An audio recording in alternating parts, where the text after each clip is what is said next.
Buongiorno da Sicilia 24, le principali notizie di oggi.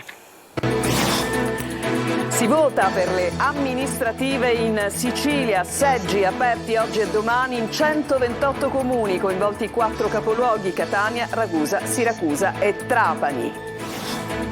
Risveglio nel Catanese con una scossa di terremoto di magnitudo 4.0, l'epicentro sull'Etna, nella Valle del Bove a 6 km da Milo, nessun danno.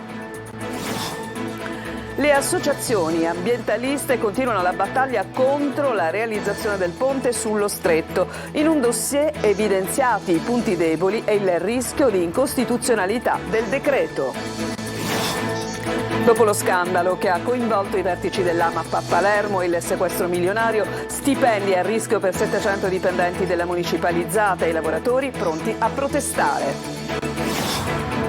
Cara vecchia cabina telefonica, con la decisione dell'Agcom che cancella l'obbligo del gestore di garantire il servizio, si chiude un'epoca lunga 70 anni.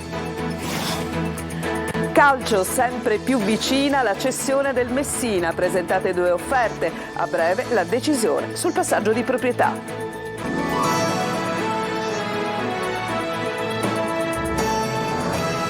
Ancora ben trovati dal nostro telegiornale. Si vota in Sicilia, operazioni di voto in corso in 128 comuni dell'isola, chiamati ad eleggere sindaci e consiglio comunale.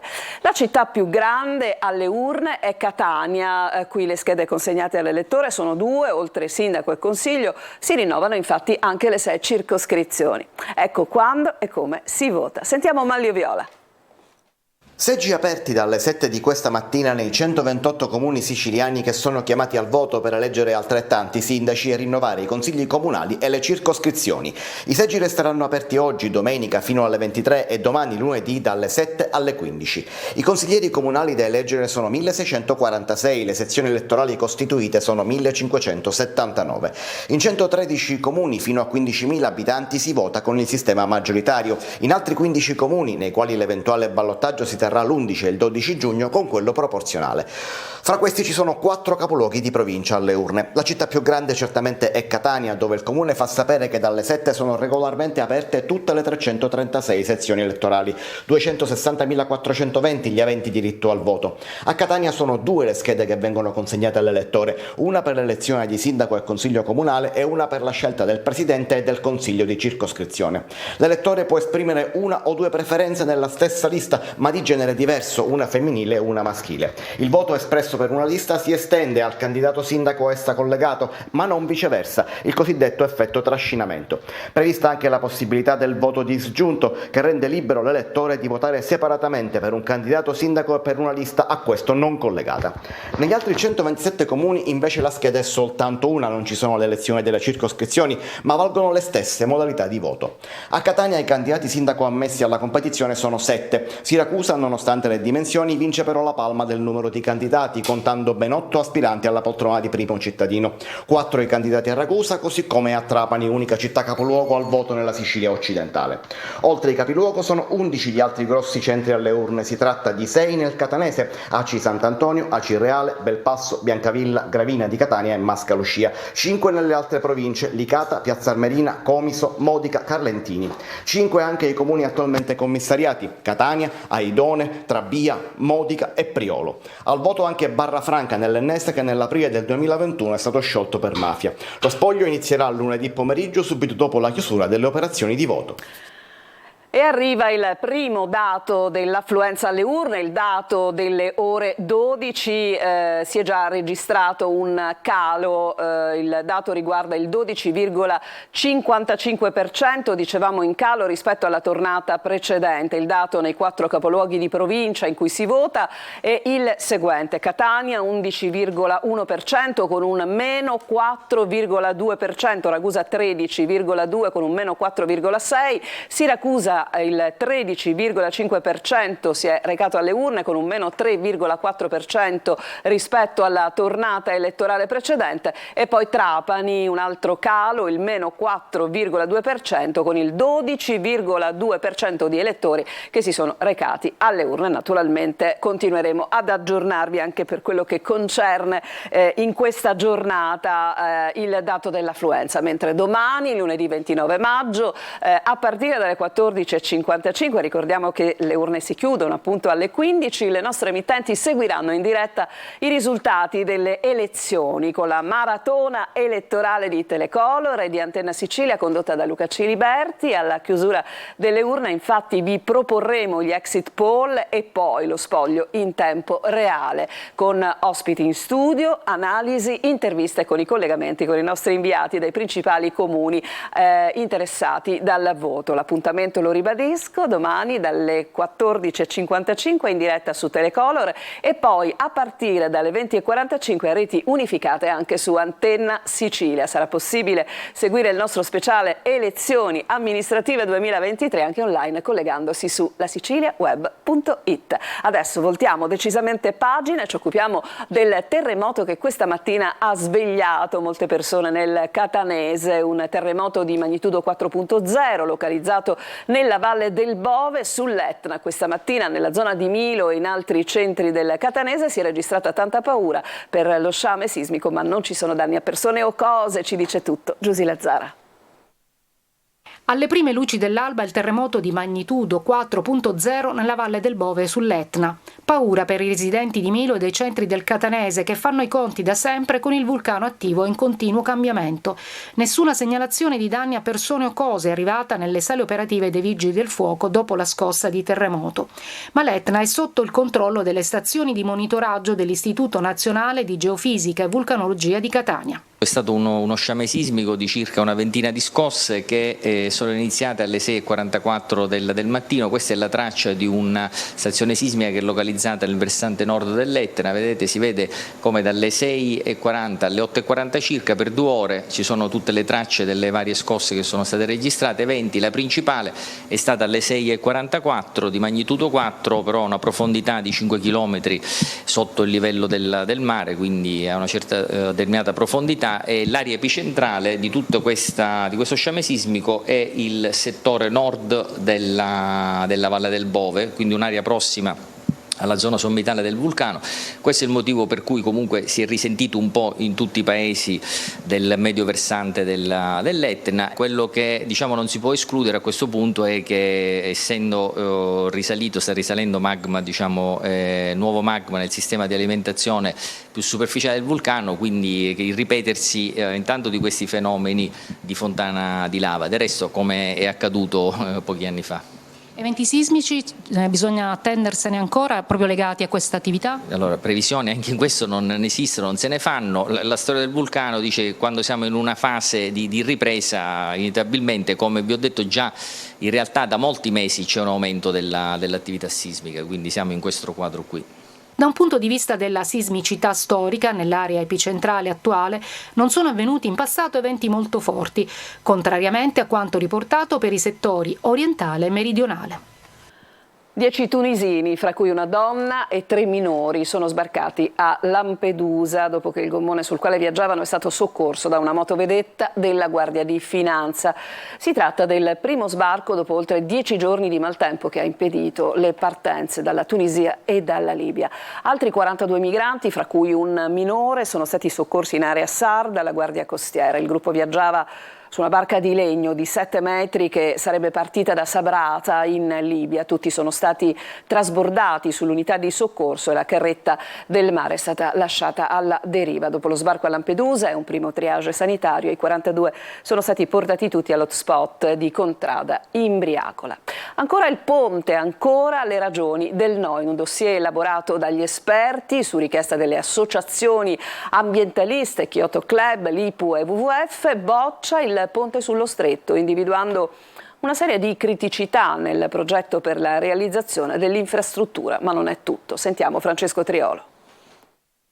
Inutile, dannoso e anche illegittimo sono le obiezioni al ponte sullo Stretto di Messina che arrivano da un dossier preparato da un pool di esperti e per conto delle ONG Kyoto Club, l'IPU e WWF, una struttura che sarebbe a rischio per i terremoti ed il vento, che danneggerebbe l'ambiente e creerebbe poca occupazione, bloccando pure il traffico delle portacontainer. Secondo lo studio, sia l'appalto sia la valutazione di impatto ambientale in ogni caso andrebbero rifatti da capo. Il recente decreto sul ponte convertito in legge sarebbe a rischio di incostituzionalità.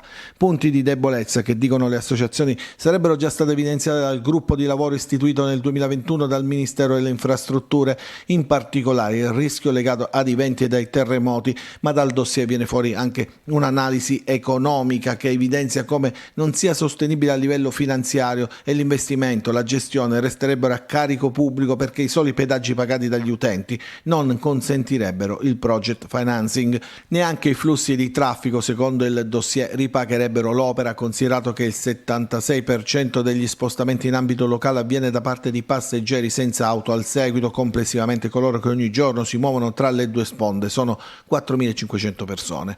Il canone di utilizzo dell'infrastruttura ferroviaria sarebbe molto elevato, mentre il traffico su gomma previsto sul ponte sarebbe di 11.600.000 auto a fronte di una capacità annua dell'infrastruttura pari a oltre 52 milioni di auto.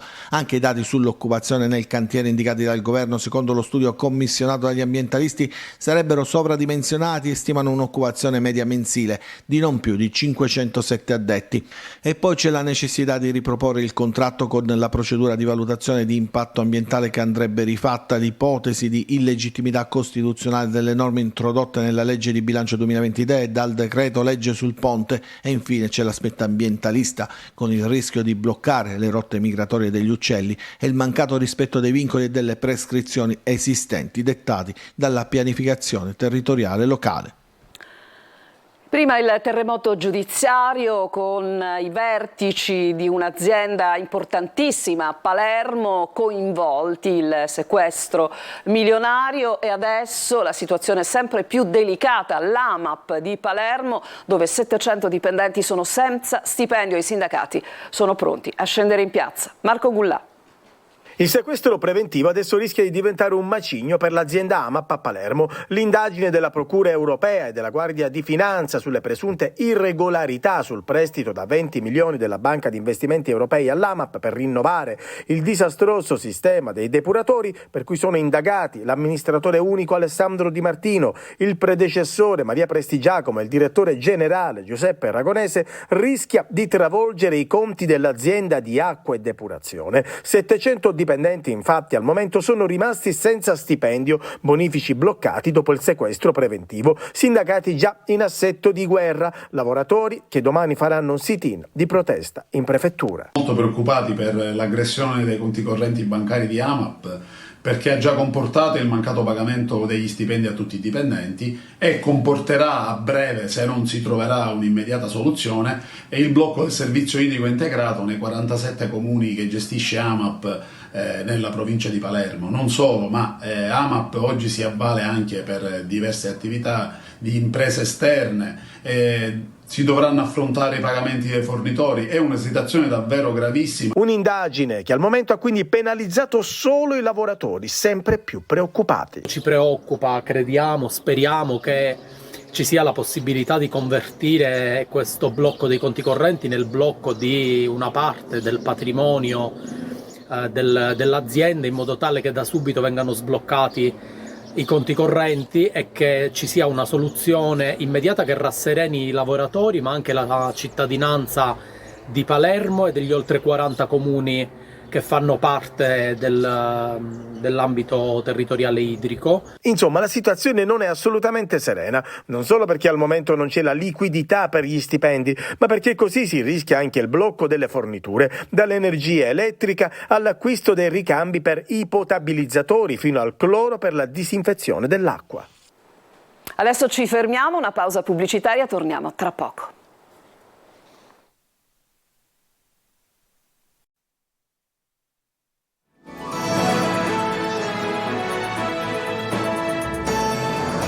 Tornati qui in studio. Andiamo a Lampedusa per farvi conoscere un giovane mediatore culturale che opera da oltre 3 anni sull'isola per l'identificazione dei migranti. È un giovane pakistano, il suo lavoro fatto con amore è stato ritenuto davvero importante, indispensabile dal neoquestore di Agrigento, che ha proposto per lui il conferimento di un titolo ad honorem. Da mediatore diventa poliziotto. Sentiamo Davide Sardo. Ali Hussein Sheikh è un mediatore culturale e sarà presto un poliziotto onorario. Il 35enne pakistano, che da 6 anni vive in Italia, ha meritato il titolo per lo straordinario e indispensabile lavoro svolto all'hotspot di Lampedusa nel velocizzare le procedure di identificazione e consentire un rapido trasferimento dei migranti. Il segno di un grande impegno che svolgo qui da ormai 3 anni insieme ai colleghi del CIES. Il lavoro a Lampedusa è molto impegnativo, ma ciò che c'è fare rimanere vivi comunque lì, fare qualcosa per gli altri. È stato il neoquestore di Agrigento, Emanuele Ricifari, a notare il suo indispensabile lavoro al centro di Contrada Imbriacola e a inoltrare al Dipartimento della Pubblica Sicurezza la proposta di riconoscergli la funzione di poliziotto onorario. Le difficoltà tanto, ma con l'arrivo del questore le cose stanno cambiando. L'istruttoria dell'istanza del questore Ricifari è in corso, ci vorrà però qualche mese per completare l'iter. Le cabine telefoniche, oggetto di ricordo per tanti adulti di oggi e quasi invece sconosciute ovviamente per le giovani generazioni. Adesso potranno essere smantellate, lo ha deciso l'Agcom, che toglie al gestore l'obbligo di garantirne il servizio. Sentiamo Francesco Aloi. Ciao Zizi. Mi hai riconosciuto? Sì. Ho 2 amici.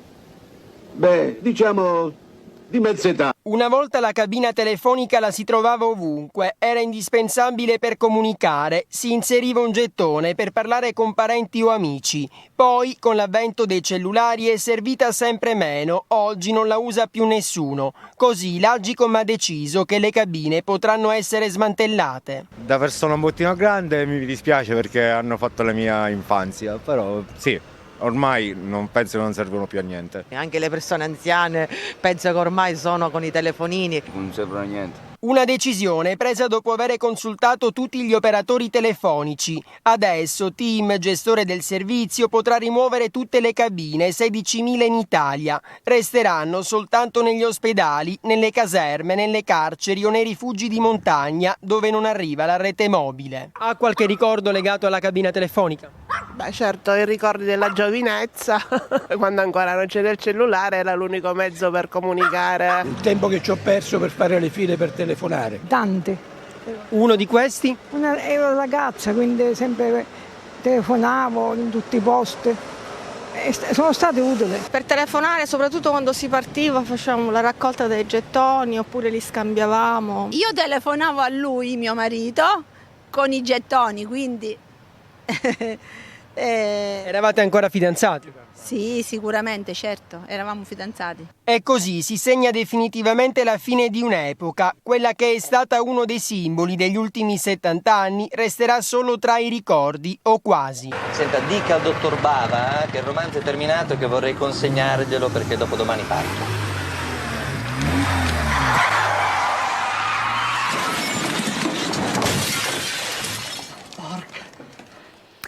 Ci fermiamo ancora, un'altra pausa e poi ci occuperemo del futuro del Messina Calcio.